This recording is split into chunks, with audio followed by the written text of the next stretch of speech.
एक समृद्ध गांव सोनपुर में एक नामचीन सेठ रहता था, धनराज सेठ। सोने चांदी का व्यापारी था और उसके पास इतना धन था कि पूरे जिले में उसकी मिसाल दी जाती थी।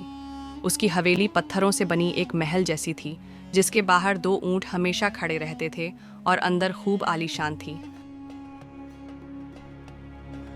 हर सुबह जब सूरज निकलता, धनराज अपनी बालकनी से शहर को देखता और सोचता, कितने लोग मेरी दया पर हैं। मैं दुनिया का सबसे ताकतवर आदमी हूँ। लेकिन यह ताकत बस दिखावटी थी। धनराज के पास सब कुछ था, पर एक चीज नहीं थी, सुकून। हर रात बेशकीमती गद्दों पर सोते हुए भी उसकी आंखें खुली रहती।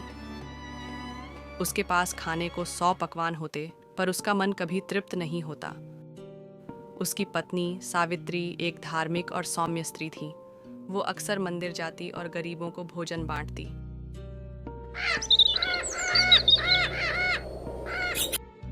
एक दिन उसने धनराज से कहा, आपके पास बहुत कुछ है, पर आप अंदर से खाली हैं। कभी किसी गरीब की आंखों में देखिए, वहाँ आपको वो चमक मिलेगी जो आपके हीरो में नहीं। धनराज ने इस बात को हंसी में उड़ा दिया, पर वक्त का पहिया घूमता है। एक रात धनराज अपने कमरे में अकेला बैठा था। अचानक हवेली के पास एक भूखा बच्चा भीख मांगता हुआ आया। नौकरों ने उसे भगा दिया। इसे यह दृश्य देखकर न जाने क्यों धनराज का मन विचलित हो गया। उस रात पहली बार उसे अपनी पत्नी की बात याद आई। वह खुद से पूछ बैठा, क्या वाकई मैं सुखी हूँ? क्या यह हीरे जवाहरात ही सब कुछ है? इस प्रश्न ने उसे भीतर तक झकझोर दिया।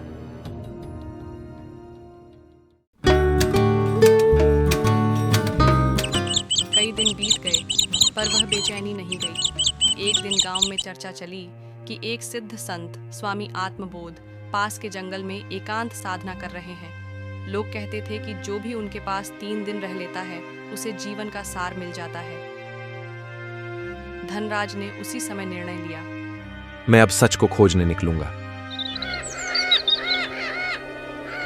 अगले ही दिन धनराज ने अपने सेवकों को बुलाया और कहा, मुझे कुछ दिन के लिए बाहर जाना है, किसी को पीछे मत भेजना। वह साधारण एक बैलगाड़ी में बैठा और जंगल पड़ा। 3 दिन की यात्रा के बाद वह पहुंचा उस स्थान पर जहां संत आत्मबोध ध्यान में लीन थे। एक छोटी सी झोंपड़ी, पास में नदी और चारों ओर घना जंगल। धनराज ने संत के चरणों में झुकते हुए कहा, गुरुदेव, मुझे जीवन का सत्य जानना है। मैं समझना चाहता हूँ कि सच दौलत क्या होती है। संत मुस्कुराए और बोले, अगर तुम सच जानना चाहते ही हो तो 3 दिन मेरे साथ रहो। जो मैं खाऊंगा वही खाओगे, जो करूंगा वही करोगे, और जो सहूंगा वही सहना होगा। क्या तुम्हें मंजूर है? धनराज ने झुककर कहा, मुझे मंजूर है।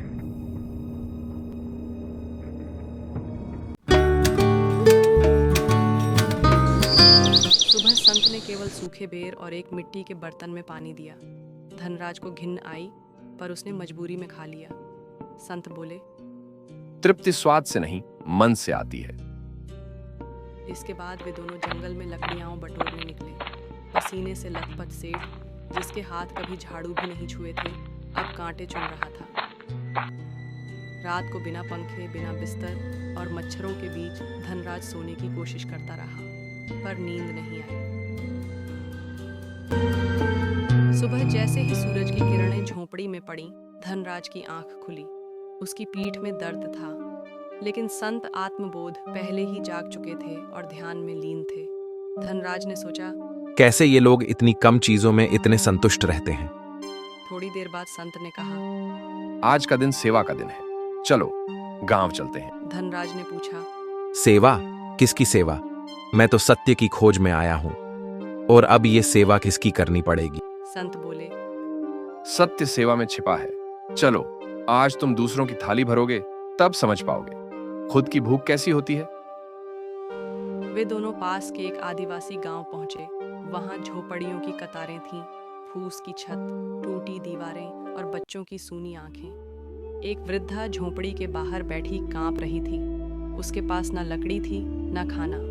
संत बोले, सेठ, जाओ जंगल से लकड़ियां लाओ ताकि ये माँ भोजन बना सके। धनराज के चेहरे पर संकोच था, पर वह चला गया। कांटों से लहूलुहान होते हाथ, भारी बोझ और धूप से पसीने में भीगा चेहरा, कुछ ऐसा अनुभव था जो उसने कभी जिया ही नहीं था। वापस आया तो वृद्धा की आंखों में आंसू थे। बेटा, भगवान तुम्हें खुश रखे। धनराज कुछ बोल नहीं पाया, पर उस आशीर्वाद ने उसके भीतर एक चिंगारी जला दी। अगला पड़ाव था एक विधवा का घर, जो खेतों में मजदूरी करती थी और कुछ छोटे बच्चे भूखे बैठे थे।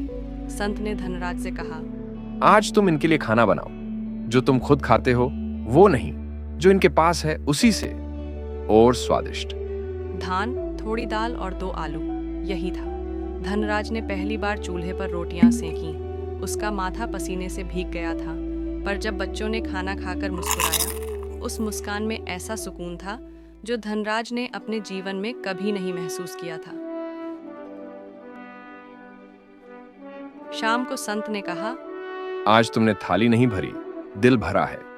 वो दौलत जो किसी को खाना देकर मिलती है, वो तिजोरियों में नहीं मिलती। इस रात धनराज की नींद गहरी थी। पहली बार उसने बिना तकिए, बिना बिस्तर के चैन की नींद ली।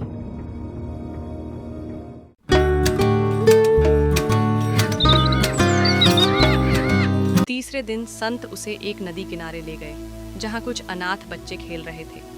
एक बच्चा, राघव, चुपचाप एक कोने में बैठा था। संत ने कहा, धनराज, आज का दिन इस बच्चे को दे दो। इसे हंसाना ही तुम्हारा तप है। तुम्हें किसी भी प्रकार इन बच्चों को हंसना है। धनराज कुछ समझ नहीं पाया, पर वह राघव के पास गया। धीरे धीरे उसने राघव से बातें की, पत्थरों से नावें बनाई और नदी में बहाई। कुछ देर में राघव हंस पड़ा। वो मासूम हंसी, जिसमें न कोई लालच था न कोई शर्त। धनराज की आंखों से आंसू बह निकले। मैंने करोड़ों खर्च किए, फिर भी किसी को यूं हंसता नहीं देखा। संत दूर खड़े मुस्कुरा रहे थे।